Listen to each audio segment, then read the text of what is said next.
All right, we're back with some NCAA football, and we've been doing pretty well this year. We're up some units, so let's see if we can continue that rolling. Heck of a game here tonight. I think we have between UCLA and Stanford. Now I'm back over the total on this game. I like Stanford's ground game versus UCLA's rush defense, and I think UCLA is going to be able to put some points on the board though, because Stanford's secondary is not that great. They got a lot of young guys. So I look for Josh Rosen to open things up. I think they're going to find some openings.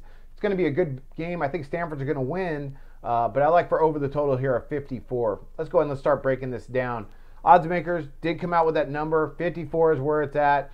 And the way it looks to me, I think both these offenses are going to be able to move the ball against these two defenses to get us over this total. Now, since 2008, they've gone UCLA and Stanford in their matchups have gone over the total of 54 just once, and that was 3 years back. But besides that, every game's been I wouldn't say tight, but it's been well under the total. So there's a reason why I think it's set at 54. I think the odds makers are on top of this. I think UCLA has the capability now to stretch the field with freshman quarterback Josh Rosen, and Stanford's got a really good balance attack, especially their ground game can really hurt you. Then they hit some play action passes with Kevin Hogan. So I like for over this total. Let's talk about UCLA offensively so far this year. The Bruins, they come in, they average 34.8 points per game, 454 yards, third down conversion rate of 42.86%.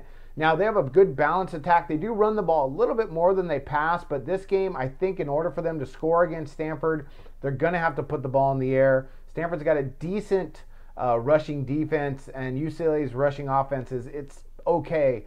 But UCLA can put up some points in a hurry, and they have the athletes to do it. I think they're going to do enough tonight to help get us over that 54. Defensively, UCLA, they got some gaps in there.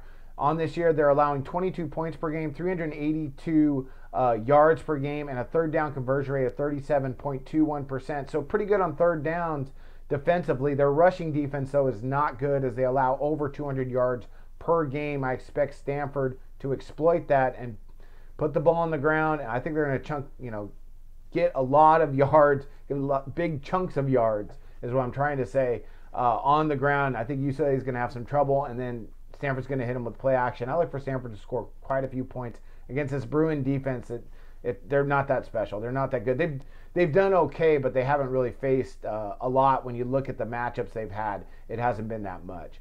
All right, let's go ahead. Let's talk about Stanford. Offensively, they come in, they're averaging 35 points a game, 452.6 yards per game, third down conversion rate of 47.69%, and that's where they're tough. They continue to move the chains, and they'll pound the football, and that fourth quarter comes along, and they're hard to stop. They got a really good identity. You know what you're going to get, and you still cannot stop them, and that's the definition of a really good team. Like I mentioned earlier, I expect them to move the ball pretty well against UCLA tonight. Defensively, Stanford, not bad. They're young, but they haven't faced an offense I don't think as good as UCLA. They did face USC, who was pretty tough. Besides that, though, they haven't faced much. Defensively, on the year, they're allowing 19 points per game, 327.6 yards per game, third down conversion rate of 44.87%. Now, their rush defense is pretty tough, their pass defense is not quite as good, but where they lack is they don't get to the quarterback that much. They rank, as far as sack percentage, as one of the lower ranked teams in NCAA football, and in interception percentage as per how many pass attempts are. They don't rank well in that either. So there's some gaps there. I think there's some holes UCLA is going to be able to exploit. I think the UCLA quarterback freshman, Josh Rosen, I think he's got the arm strength. Obviously he does. I mean, if you've seen him play, he's going to be really good to go ahead and stretch the field, and I think UCLA is going to make some plays and put up some points here. I like over this total. I think 54 is just a touch too low. I think it's going to be up and down affair with Stanford coming out on top, but I wouldn't be shocked to see the Bruins go ahead and win this. Stanford hasn't faced that much. Like I said, defensively, they faced USC. USC scored 31 points. Then they allowed 24 to a subpar Oregon State team.